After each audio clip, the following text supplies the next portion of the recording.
Hey, Ara, welcome to another edition of Team Talk. You guys know the drill. We're just going to wait a little bit for others to kind of join us on the live. I hope everybody has been doing well as we are, I guess we're technically now officially in summer. The weather's nice. We're getting out a little bit more. I don't know, depending on where you live, the phases are gradually phasing in. So sometimes there are a few people that can do a few things outside or in public. So yeah, I just hope you guys are all staying healthy and safe and keeping a safe distance.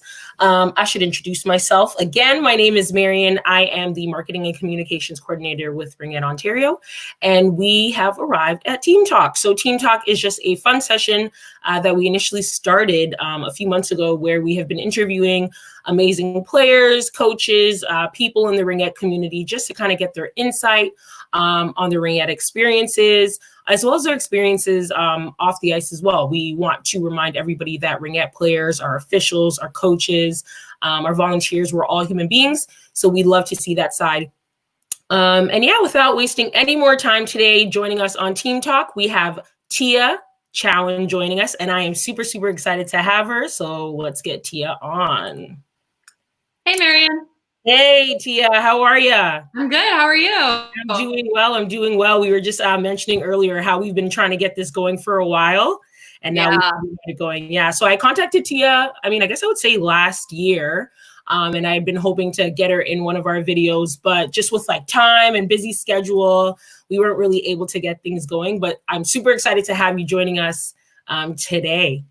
Yeah, you caught me at home. I have nowhere to be. Yeah, nowhere to go. I feel like that's been the case for a lot of people. So when I hit them up, I'm like, hey, to be on live with us, they've got a little bit more time in their schedule. So Tia, why don't you tell us a little bit about yourself and what association you've kind of been affiliated with and what you do in Ringette? For sure. So I've been playing Ringette for about 9 years now. For the past couple of seasons, I've been playing on the Richmond Hill NRL team. I also coach and serve as the player representative for the Oshawa Storm Ringette Association, which is my home association. Awesome. So you're pretty involved. So do you remember your earliest memory of Ringette? Like maybe your first time playing, or like one of your first earliest memories, and what was that like? Yeah, so I didn't start playing Ringette until I was about 12 or 13. I know that's a little bit later than some people, but at the time, a friend of mine, Karine, who also played, took me to a Come Try Ringette event in Oshawa. And this was funny because I must have been the oldest and biggest person on the ice. I thought that I looked really good though. But mind you, everybody else on the ice was like 4 years old. But then afterwards, my friend's team was practicing and I stayed on the ice to join them. And this was terrifying, honestly, because everybody was like super good and super fast and I couldn't skate at all. But the coaches and the team were really great to me. I also had a few friends from school who were also on the team. So I decided to stick it out, and I'm really, really glad that I did. That's awesome. So would you say a large part of why you kind of like kept playing Ringette was because you had friends involved, or what was the motivation behind that? Yeah, so up until I started playing Ringette, I was actually a competitive swimmer. And I think like I loved it to death, but what I loved about Ringette was the social aspect, I think. You know, you have the time with your team in the change room beforehand. Mm-hmm. And, you know, it's like a team sport, right? Swimming was very individual. So, yeah, that's awesome. And so you have also played in the NRL. Can you tell us a little bit about that experience? What has that been like? Obviously, you're a high performance athlete. So, yeah, just share a little bit about that experience. I can honestly say that the transition from Bell to NRL was challenging. I'm not going to lie. At that level, it does totally feel like a whole new game. Alongside this, it was tough to leave my comfort zone as I'd played in the same association with the same group of girls and the same coaches for several years. So if anything, this made me a lot tougher. But also, I obviously received the opportunity to play alongside some really talented athletes who were not only successful in Ringette, but were also students and mothers, and they had careers. And overall, this was a very competitive and inspiring community, I think, to be a part of. So you mentioned that interesting dynamic when you play in a league like the NRL, you end up having, and I guess this also kind of happens in the open divisions, you end up having a group of people who are not necessarily in the same space in life as you. They might have kids, they might be working corporate jobs, they might be pursuing degrees. So how did you kind of adjust to being in a space with people who are in different like strides in life than you, as opposed to where you may have played maybe like, you know, U19 and everybody's kind of like in the same wavelength in life? What was that like? It was a shock, honestly. But I think that it really humbles you. I think that from going to a space in my life, so my transition into the NRL was also the exact same year that I transitioned into university. So starting in playing in Oshawa, playing with the exact same group of girls, the exact same coaches, being the oldest on my team to being, you know, the youngest and not having as much life experience. You know, this was tough. But I think that the best thing you can do is honestly be humble and work hard and, you know, learn and be open to everything, I guess. I don't know.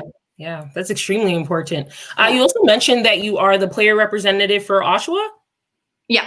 Okay, that's super cool. Can you tell us a little bit more about that role and why, on top of like all of the other things that you are doing in life, that was something that you wanted to take on? Yeah, for sure. So I think that as a player, it is super important for myself, especially, to be able to see a reflection of somebody who looks like me or somebody who identifies as I do in an accredited position. I think that as a player, I think that as somebody who is, you know, I'm a Middle Eastern woman, I'm a queer woman. I think that serving in, you know, as an executive or as a coach is extremely important. I think that, you know, providing this insight and serving as, you know, somebody in an accredited position that children can, or young players can look up to is super important. Yeah, completely agree. Well, that's awesome that you are looking to represent our athletes and make sure their voices are heard. That's part of a really big part of what Ringette Ontario has been committed to doing over the last few years, just making sure that the spaces that we're creating are for our participants, that our athletes constantly feel like their voices are being heard, and anything that they share with us will be reflective of the policies and the rules and the game that they eventually play. So in addition to all of these 10 million things that you say that you do, you are a coach. So can you tell me a little bit about that? Why did you decide to start coaching? What age group are you coaching, and why that particular age group? For sure. So I've coached a little bit of every age group, I think, but typically I coach, you know, the U10, U14, U16 level. And I think that after receiving the opportunity to have been coached by some really phenomenal players, I came to understand, like I said, that as somebody who has played Ringette, I can provide some really important insight. I feel as if coaches who hold firsthand experience as Ringette players can offer guidance in all aspects of the sport. For example, I myself will admit that my biggest obstacle on the ice are my nerves and my mental game. A few years ago, when I made the jump to playing AAA for the first time, I had coaches who were also really strong athletes. And these ladies did not just coach me into executing a play or a skill, but they knew what it was like to be on the ice and feel emotional, nervous, or under pressure. They also knew what it was like to be a teenage girl and a young athlete, right? Because of this, I feel as if they were able to identify what I was feeling and guide me effectively. And alongside this, these were some really cool ladies who were tough, admirable, and successful. And I firmly believe that seeing this sort of representation and potential reflection of yourself, especially as a young player, is huge. Yeah, extremely important. And so you obviously shared kind of what it meant seeing these athletes turn coaches in that position. What would you say were some of the challenges that you had when you became a coach? Because I think sometimes it's easy to be like, oh, like I know how to do this or do that. And then it becomes a little bit more challenging or different when you finally have to start teaching those things to people. So what was one of your biggest challenges when you initially became a coach, and how did you work through that? I think communication. Honestly, it's hard to effectively communicate and transfer skills, right? I can do something, but how do I transfer this skill and break it down for a young player to be able to comprehend, right? I also started playing a little bit late. So I was able to sort of sit and understand. But when I work with the younger groups, I think that taking the time to really listen, and I think rather than coaching a player, you want to work with a player, right? And establish a dialogue where you guys can build on each other and learn together. Yeah. Yeah, it's definitely extremely, extremely important. Well, thank you for sharing that. And I think that's just like something that you learn if you have to take up a leadership role in any space, whether it's being a coach or being, I don't know, a boss at a job, like being able to communicate effectively with people that you're working with is a game changer. So it is currently Pride Month. Yes. Yay. And you also identify as queer. Can you tell us a little bit about what that's been like both on and off the ice? Sorry, before you get into this question, we actually had somebody comment like why they thought we were really like focusing on having this discussion, because to them, Ringette has been a very open and inclusive space when it comes to Ringette.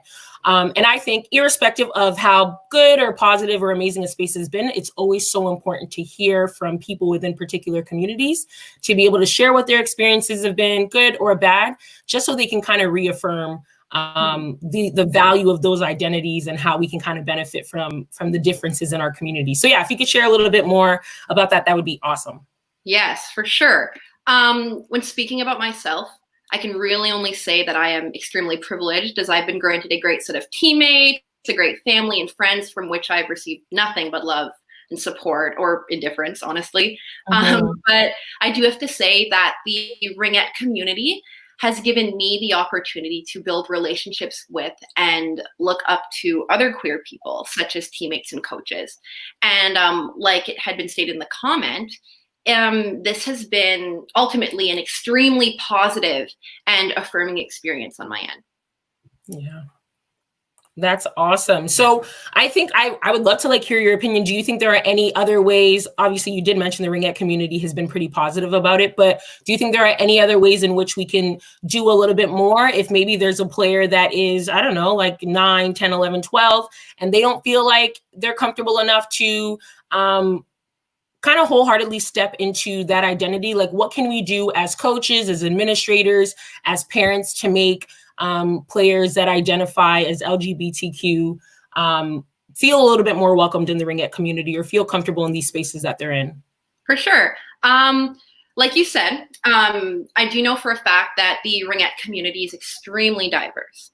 And I feel that in order to foster this inclusive environment, this should be reflected within our staff, executive boards, coaches, and volunteers. This is one of the reasons that I'm here. This is one of the reasons that I coach and that I serve as the player representative. I think that this really brings me back to sort of what I touched on earlier on the importance of granting players the opportunity to see admirable and successful reflections of themselves within the sport. I think that so much importance should be attributed to offering representation of not only queer people, but of various minorities in accredited positions.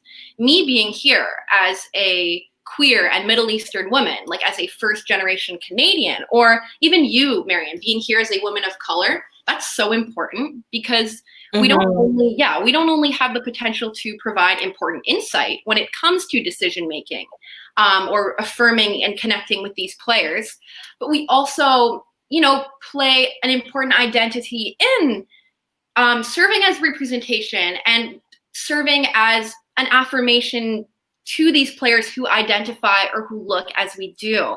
Because I know that as a young player, personally having the opportunity to, not only see other women, but women who were queer or women who looked like me, who were also strong and successful. This was huge for me. So I think that definitely, as people, as queer people, as people who represent various minorities, we should take the step to, serve in these accredited positions and provide this for our players. I completely agree. It is so important. And I think as I've come on board as part of the Ringette Ontario team, definitely been top priority for me to make sure that we're constantly creating spaces where people feel like, okay, I can see myself in a player that is playing high performance. Like, I actually did an interview with a player, I think it was last year, and she shared a story about like what her biggest achievement was. So she had been playing, I think her team had won the Dave Bennett Cup that year.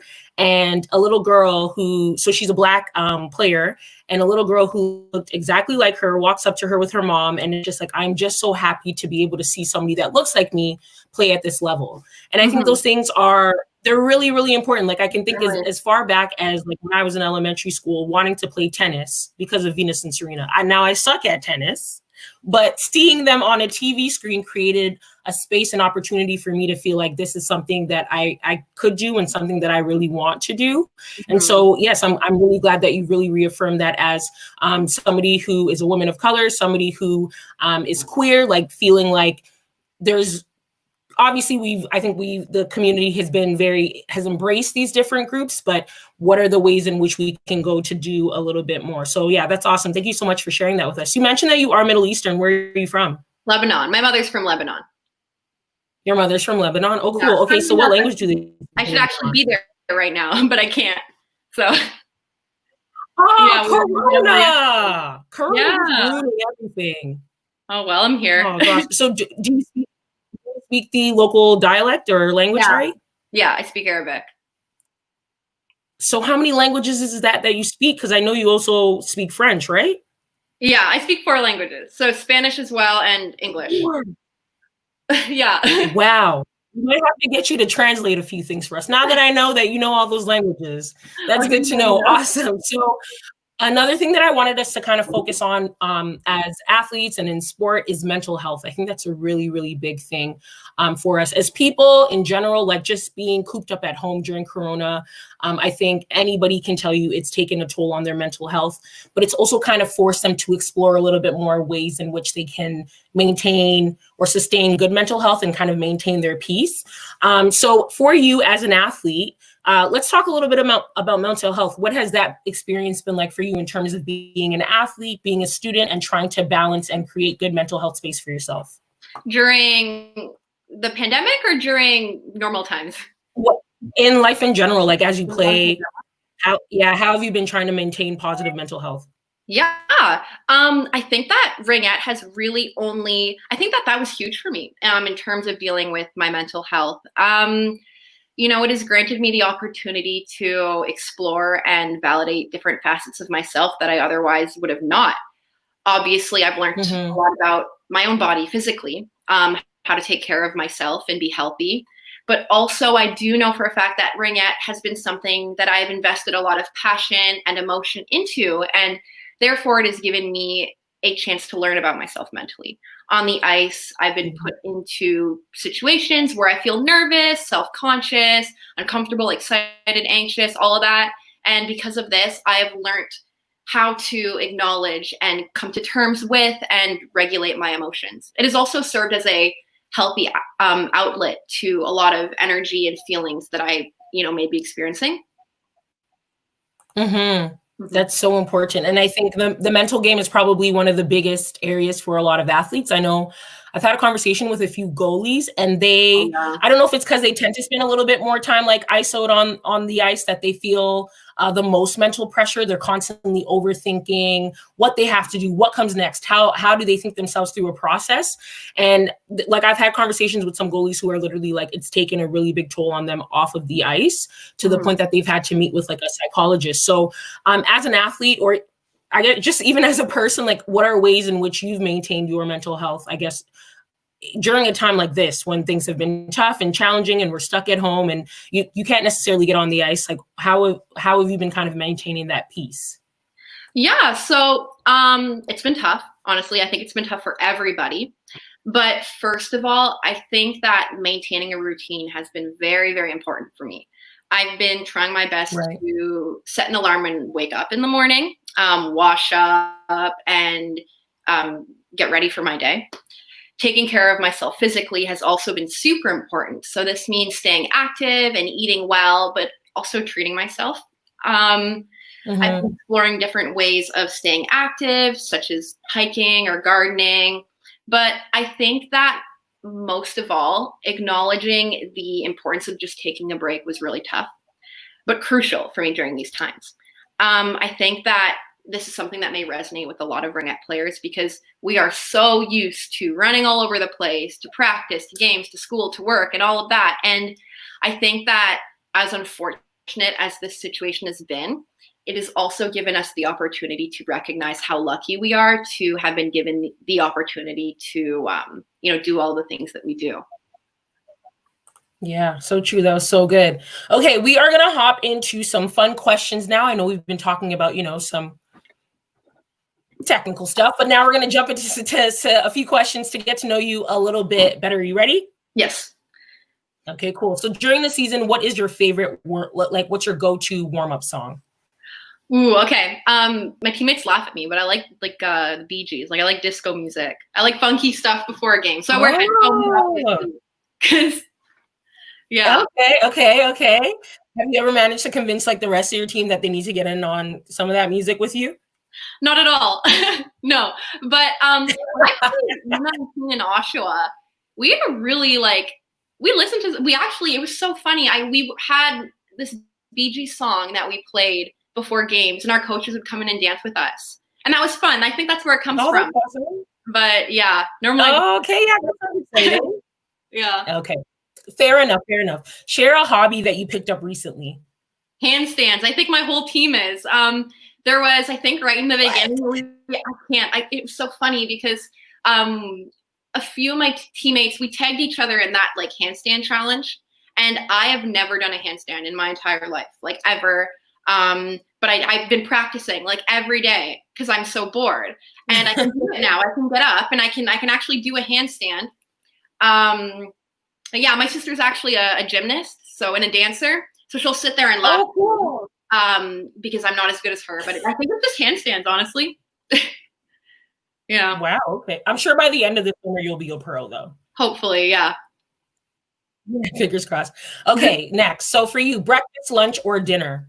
What would you prefer? I love breakfast because you have like a clean slate. You can wake up, and I just love like a big breakfast. You know, those big ones where you get like the waffle and the eggs and all that good stuff.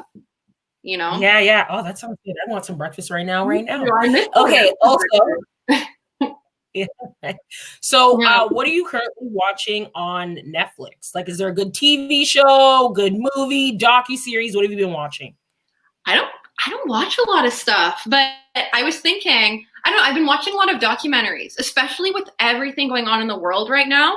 Mm-hmm. I'm watching a lot of documentaries, but other than that, I don't watch a lot. I don't know. That's cool. Yeah. See, now's this is the time where if you're not careful, you'll end up just watching like a bunch of mindless stuff. So that's good that you're watching things that are, sharing some solid information. Okay. And then the last one, share your favorite Ringette memory.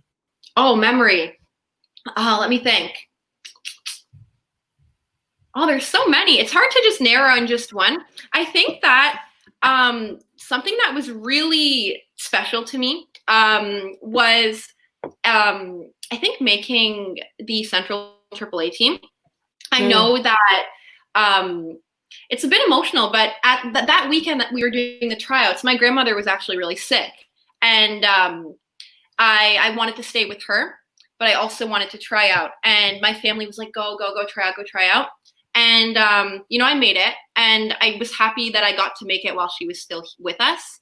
And I think I think that was special to me, because I think that if I hadn't of made that team, that was sort of my outlet into getting to where I am now. And I think that was my first outlet into playing like elite level Ringette. So I owe a lot of, this to that moment. Yeah. Wow. That's awesome. That's beautiful. Thank you so much for sharing that with us. Well, we've reached the end of Team Talk today. Before we go, I do want to give a shout out to Sarah, Iris, and Jess. They said they love you. So hi guys. That's awesome. But Tia, thank you so much for joining us today. I really did enjoy our conversation, all of the awesome things that you had to share.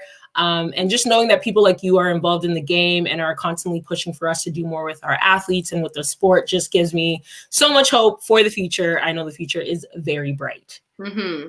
Awesome. Nice speaking to you, right? Yeah, finally. Thank you so much. Enjoy the rest of your day. You too. All right. Bye.